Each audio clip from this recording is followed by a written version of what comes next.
What do you mean by generator and an iterator, and what is the difference between the both? What happens when we try to access an element which is not in the range of a generator and an iterator? What is the difference between a yield keyword and a return keyword? And why don't we call dictionary, list, set or tuple as an iterator? To know everything about these topics, watch the video till the end.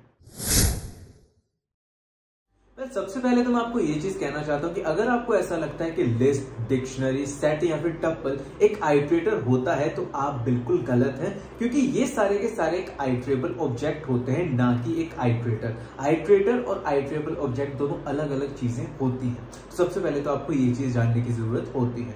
उसके बाद जो iterable object होते हैं उन्हीं की मदद से हम किसी भी आइटरेटर को तैयार करके रख सकते हैं, और इसके लिए हमें आइटर कीवर्ड का यूज करना पड़ता है। एक आइटर फंक्शन होता है जिसको यूज करके हम किसी भी ऐसे आइटरेबल ऑब्जेक्ट को आइटरेटर में कन्वर्ट कर सकते हैं। और iterator is just an object which contains some countable values. तो यही बेसिक आइटरेटर होता है। कभी भी कंफ्यूज मत होइएगा कि डिक्शनरी एक आइटरेटर है या फिर लिस्ट एक आइटरेटर है। नहीं, ये बिल्कुल अलग अलग चीजें हैं। आइटरेबल ऑब्जेक्ट की हेल्प से ही हम आइटरेटर बनाते हैं बाय यूजिंग आइटर फंक्शन। आइटरेटर में दो फंक्शन होते हैं। सबसे पहला फंक्शन होता है आइटर फंक्शन और दूसरा फंक्शन होता है नेक्स्ट फंक्शन।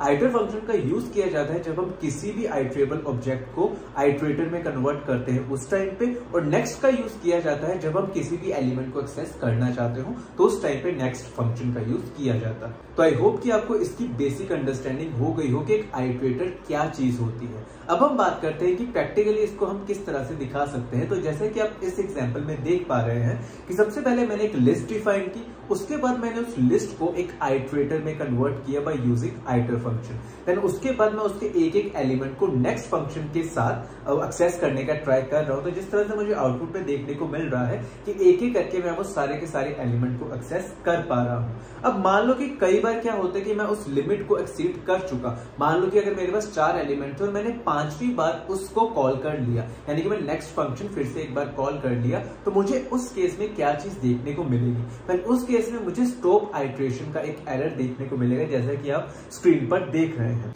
तो आई होप कि आपको ये सारी क्लैरिटी हो गई हो। लेकिन कई बार इंटरव्यूअर ये चीज पूछ लेता है, यार तुम लिस्ट को या फिर डिक्शनरी को, सेट को या फिर टपल को एक आइटरेटर की तरह ट्रीट क्यों नहीं कर रहे, या फिर आइटरेटर क्यों नहीं होता, उस चीज को प्रूव करके बताओ। तो उस केस में आप ये चीज कर सकते हो कि मान लो कि आपने एक लिस्ट ली, उसके बाद आपने नेक्स्ट फंक्शन को कॉल की, क्योंकि आइटरेटर की ये प्रॉपर्टी होती है कि उसके एलिमेंट को एक्सेस करने के लिए हम नेक्स्ट फंक्शन का यूज करते हैं। तो अगर मैं नेक्स्ट फंक्शन का यूज करूं किसी भी लिस्ट के एलिमेंट को एक्सेस करने के लिए, तो मुझे इन दी एंड ये एरर देखने को मिलता है which says list object is not an iterator. तो आई होप कि इस लाइन से आपको क्लैरिटी हो गई हो कि लिस्ट और आइटरेटर दोनों अलग अलग चीजें होती हैं। उसके अलावा स्ट्रिंग भी एक आइटरेबल ऑब्जेक्ट ही होता है, यानी कि उसको भी हम आइटरेटर में कन्वर्ट कर सकते हैं बाय यूजिंग आइटर। तो जिस तरह से आप इस एग्जांपल में देख पा रहे हैं, एंड इन दी एंड जिस तरह से आप सारे के सारे एलिमेंट को नेक्स्ट का यूज करके एक्सेस कर रहे थे, उसी तरह से आप अंडरस्कोर नेक्स्ट फंक्शन का यूज भी कर सकते हो।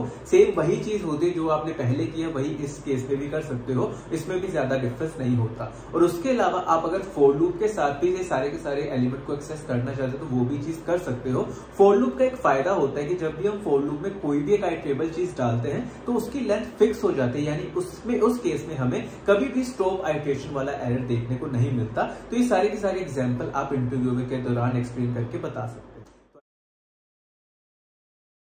सबसे पहले तो मैं आपको ये चीज बताना चाहता हूं कि जनरेटर आखिर होता क्या है। जनरेटर जैसे कि नाम से ही पता चल रहा है कि किसी चीज को जनरेट कर रहा है, यानी कि हमें एक ही बार में सारी की सारी वैल्यूज नहीं मिलेंगी, बल्कि वो एक एक करके जनरेट हो रही हैं, उसको हम उसी टाइम पे ले सकते हैं। जनरेटर में हम एक यील्ड कीवर्ड का यूज करते हैं, जो कि एक एक वैल्यू को फेच करने के लिए यूज किया जाता है। अब जैसे कि आपको पता हो कि जब भी आप कोई फंक्शन डिफाइन करते हो तो इन दी एंड आपको रिटर्न लिखना पड़ता है, ताकि वो फंक्शन को आप रिटर्न कोई वैल्यू कर सको जिसके लिए आप रिटर्न का यूज करते हो। सिमिलरली जैसे आप रिटर्न का यूज करते हो, उसी तरह से आप यील्ड कीवर्ड का भी यूज कर सकते हो, ताकि आपको वही एलिमेंट फिर से मिल जाए। लेकिन इन दोनों में एक डिफरेंस होता है। जब आप रिटर्न कीवर्ड का यूज करते हो, इट मींस कि वो सारा का सारा फंक्शन का स्कोप टर्मिनेट हो जाता है, उसके बाद उसकी प्रोसेसिंग नहीं होती। लेकिन जब आप यील्ड कीवर्ड का यूज करते हो, तब वो एक आइटरेशन के बाद उसको पॉज करके रख देता है, ताकि जब आप फिर से उसको कॉल करें तो वो उसकी नेक्स्ट वैल्यू को आपको दे देता है। तो यही इन दोनों में बेसिक डिफरेंस होता है, जिसके कारण जनरेटर का कंसेप्ट इंट्रोड्यूस हुआ, यानी कि जिसमें हम यील्ड कीवर्ड का यूज करते हैं ताकि हम वो सारी प्रोसेसिंग को पॉज कर दें और एक एक करके वो सारी वैल्यूज को ले लें। लेकिन इसमें एक और चीज रहती है, मान लो कि अगर आपने 10 वैल्यूज पहले डाल दी और आपने कहा कि जनरेटर हमें 10 वैल्यूज को दे दो, वो 10 वैल्यूज को जनरेट करेगा, लेकिन जब आप 11th वैल्यू को एक्सेस करेंगे तो उस टाइम पे स्टॉप आइट्रेशन का एक एरर हमें दिखाई देगा, क्योंकि उसकी लिमिट एक्सीड हो जाती है, यानी कि उसके बाद उसके पास कोई एलिमेंट नहीं रहता, जिसके कारण हमें ये एरर देखने को मिल जाता है। इन अनदर वर्ड में आपको ऐसे भी एक्सप्लेन करके बता सकता हूं कि जनरेटर और आइट्रेटर सेम ही होते हैं। जनरेटर में सिर्फ यही डिफरेंस होता है कि एक बार आप जनरेटर को यूज कर लें, देन आप उनके एलिमेंट को फिर से दोबारा यूज नहीं कर सकते, which is the main difference between a generator and an iterator. और बाकी जो मैंने आपको पहले ही बता दिया कि यील्ड कीवर्ड का यूज किया जाता है इंस्टेड ऑफ रिटर्न, ताकि हम उसकी एग्जीक्यूशन को पॉज कर सके और नेक्स्ट एलिमेंट को हम ले सके। तो इसीलिए इस तरह से हम जनरेटर को यूज कर सकते हैं। अब अगर मैं इसी चीज को प्रैक्टिकली आपको बताना चाहूं तो किस तरह से बता सकता हूं। मान लो कि मैंने एक जनरेटर डिजाइन किया, जनरेटर में आप देखेंगे कि मैंने उसका नाम जनरेटर 1 रखा हुआ है और उसके बाद मैंने एक प्रिंट स्टेटमेंट लगाई और उसके बाद यील्ड स्टेटमेंट लगाई है। यील्ड भी वही पर्पस सॉल्व करते जो रिटर्न स्टेटमेंट करती थी, लेकिन उसमें एग्जीक्यूशन फिर से चलती रहती है, यानी कि एक टाइम पे पॉज होने के बाद जब हम उसको फिर से कॉल करेंगे तो दूसरा एलिमेंट कॉल हो जाता है। तो इस तरह से यील्ड कीवर्ड का यूज होता है। अब अगर हम इसी जनरेटर को अगर कॉल करेंगे तो इन रिटर्न हमें कोई भी एलिमेंट नहीं मिलेगा, बल्कि हमें ऑब्जेक्ट मिलेगा जनरेटर का। जनरेटर का जितना भी ऑब्जेक्ट होता है उनमें से बहुत सारे उसके एलिमेंट होते हैं, जिनको एक्सेस करने के लिए हम नेक्स्ट कीवर्ड का यूज करते हैं। तो नेक्स्ट फंक्शन जो होता है उसका यूज करके जितने भी एलिमेंट्स होते हैं उनको एक्सेस किया जा सकता है, जैसा कि आप इस एग्जाम्पल में देख रहे हैं। अब इस एग्जाम्पल में हमारे पास 3 यील्ड कीवर्ड थे, जिसके कारण हमने 3 बार इसको एक्सेस किया by using next function. Next function के अंदर हमने जनरेटर का वैल्यू दे दिया था, जिसके कारण हमें एक एक करके उसकी वैल्यूज आ गई थी। लेकिन मान लो कि अगर 3 बार का यूज करने के बाद हम चौथी बार फिर से इसको कॉल करते हैं तो हमें क्या चीज देखने को मिलेगी। वेल, इस केस में क्या होता है कि हमें स्टॉप आइट्रेशन नाम से एक एरर देखने को मिल जाता है, यानी कि उसके बाद इसकी आइट्रेशन नहीं हो सकती, वही इसका लास्ट पॉइंट होता है।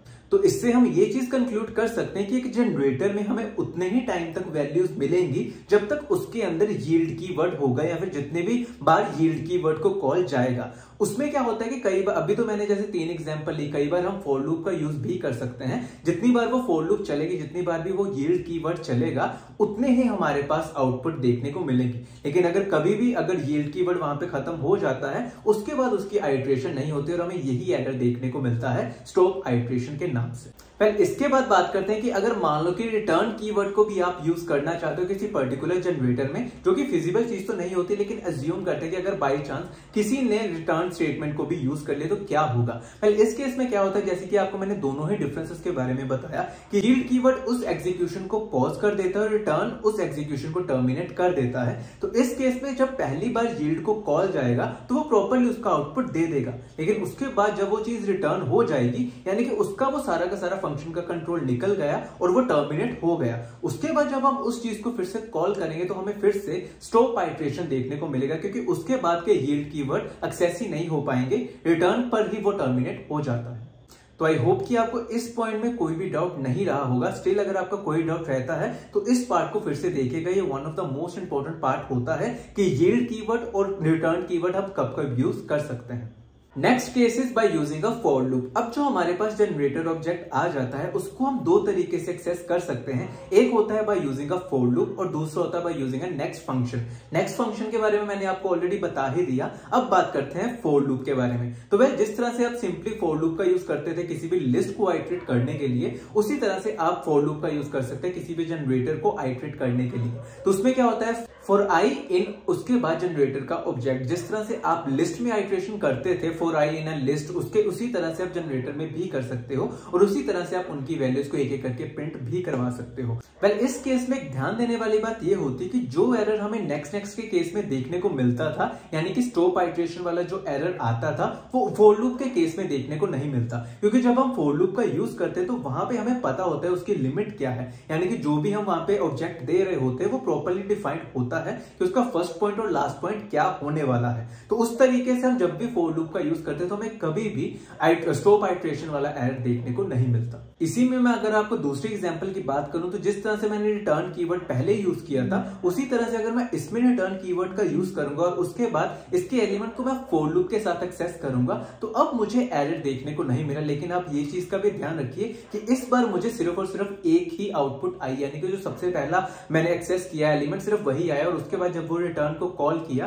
तो उसके बाद वाले एलिमेंट को मैं एक्सेस नहीं कर पाया। तो सेम चीज जो कि नेक्स्ट के केस में हुई थी वही फॉर लूप के केस में भी हो रही है, लेकिन फॉर लूप में इंटरनली स्टॉप आइट्रेशन वाली चीज को हैंडल कर लिया जाता है जो कि नेक्स्ट के केस में नहीं किया जाता, लेकिन बाकी सारी वर्किंग सेम ही हो रही होती है दोनों के केस में। Now let's talk about the difference between a generator and an iterator। तो सबसे पहला जो कि मोस्ट इंपॉर्टेंट डिफरेंस होता है वो ये होता है कि आइट्रेटर के जितने भी एलिमेंट्स होते हैं उनको दोबारा यूज किया जा सकता है, लेकिन जनरेटर के अगर एक बार एलिमेंट को यूज कर लिया तो उसके बाद उस एलिमेंट को फिर से यूज नहीं किया जा सकता। इसके अलावा आइट्रेटर में दो फंक्शन का यूज होता है, एक है आइटर फंक्शन और दूसरा है नेक्स्ट फंक्शन, लेकिन जनरेटर में सिर्फ और सिर्फ एक ही फंक्शन का यूज होता है और जो कि है नेक्स्ट फंक्शन। एंड ऑब्वियसली अगर हम किसी भी एलिमेंट को एक बार यूज कर रहे हैं और उसके बाद उसको एक्सेस नहीं कर सकते, यानी कि मेमोरी के पर्सपेक्टिव से वो चीज बहुत ही ज्यादा अच्छी हो जाती है। यानी कि जनरेटर, अगर हमारे पास मेमोरी एफिशिएंसी की बात करें तो जनरेटर काफी ज्यादा अच्छे माने जा सकते हैं as compare to an iterator. तो सबसे पहला क्वेश्चन है what is the difference between a generator and an iterator. तो इसमें आपको ये सारे के सारे डिफरेंसेस बताने की जरूरत होती है। उसके अलावा अगर आप एग्जांपल भी बताना चाहते हैं तो वो भी आप बता सकते हैं। What do you mean by an iterator in Python? Explain it with an example। तो सबसे पहले आपको बेसिक इसमें डेफिनेशंस बताने की जरूरत होती है कि आइट्रेटर आखिर होता क्या है, देन उसके बाद आप इसकी एक एग्जांपल भी दे सकते हो। Next question is why we don't call a list, tuple, dictionary और सेट एन आइट्रेटर, यानी कि इन सब चीजों को हम आइट्रेटर क्यों नहीं कहते उसको प्रूव करके दो। तो उसके लिए आप ये सारा का सारा आंसर उनको उस दौरान एक्सप्लेन करके बता सकते हो। Next question is can we use next function with list to access its element. तो इसके बारे में जो मैंने आपको बताया था कि एरर हमें देखने को मिलेगा, तो आप उसके बारे में सारी की सारी चीजें बता सकते हैं। Next question is what happens when we try to access an element which is not in the range of an iterator। तो उस केस में आपको स्टॉप आइट्रेशन वाला एरर देखने को मिलता है, तो आप ये सारी की सारी चीज उस टाइम पे एक्सप्लेन करके बता सकते हैं। What do you mean by a generator? Explain it with an example। तो इसमें सबसे पहले आपको जनरेटर के बारे में बताने की जरूरत है, देन उसके बाद उसी की एक एग्जाम्पल देने की जरूरत होती है। Next question is what is the difference between a yield keyword and a return keyword. तो जिस तरह से मैंने आपको प्रॉपर एग्जांपल देके ये सब चीजें समझाई हैं, सेम आप इंटरव्यू के दौरान भी बता सकते हो। Next question is explain different ways to access the element in a generator. तो जो मैंने आपको नेक्स्ट फंक्शन का यूज करके बताया था और उसके बाद मैंने आपको फॉर लूप का यूज करके बताया था, आप इन दोनों के बारे में इंटरव्यू में बता सकते हैं। Next question is what happen when we use return keyword before and after yield keyword. तो आपको जो मैंने अभी आपको एग्जांपल दी थी कि ये पहले यूज करने से क्या होता है या फिर बाद में यूज करने से क्या होगा, वही सब चीजें आपको एक्सप्लेन करने की जरूरत होती है। Next question is what happen when we try to access an element which is not in the limit of a generator. तो उसमें जो मैंने आपको स्टॉप आइट्रेशन वाले एरर के बारे में बताया था उसके बारे में आप यहाँ पर प्रॉपर्ली इलैबोरेट करके बता सकते हो। तो आई होप कि ये सारे के सारे क्वेश्चंस आपको क्लियर हो गए हों। स्टिल अगर आपका कोई भी डाउट रहता है तो उसको कमेंट सेक्शन में जाकर जरूर बताइएगा। आज के लिए बस इतना ही, फिर मिलते हैं अगली वीडियो में। धन्यवाद।